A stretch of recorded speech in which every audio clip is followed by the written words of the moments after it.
Gabaon TV, isang Ilocanong OFW. Ano po? Tapos na po ang eleksyon.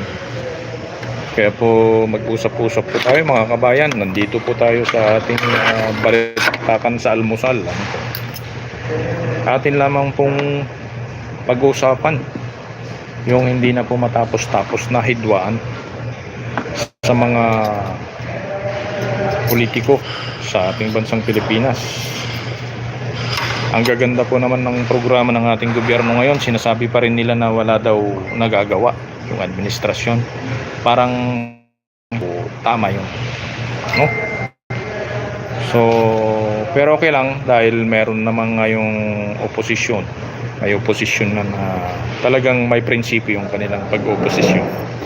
Pero yung mga personal naman yung sinasabi, well, hindi natin sinasabi yun na masama.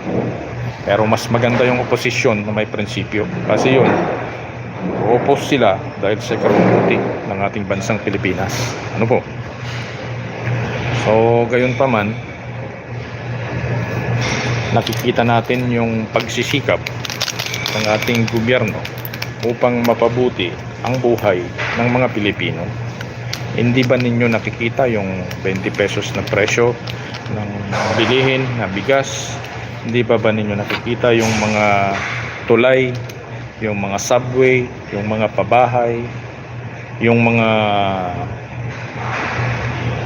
agriculture sa mga inilibre na utang, yung mga binibiling armas pang protekta sa ating soberanya, yung mga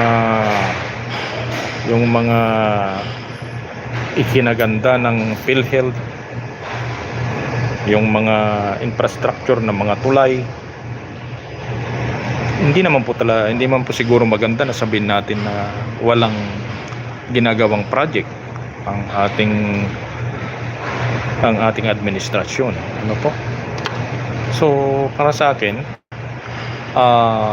bias po yun. Hindi po yung totoo yung walang project. Ano po? So, sana po ang maliit na live na ito ay meron namang naidudulot sa atin. Ano po? Maliit lamang ang aking vlog ngayon, pero ang conclusion ko po ay ito, mabuti po ang ating gobyerno ngayon. Gumagawa po at pilit na tahimik na nagtatrabaho. At hindi nga pinapansin yung mga obstruction sa mga projects. Ano po? Kung may mga gusto ring gumawa ng mabuti sa ating bansa, at maghantay po hanggang sa susunod na 2028, gusto nyo pong tumakbo, pasalamat po kami. Ano po?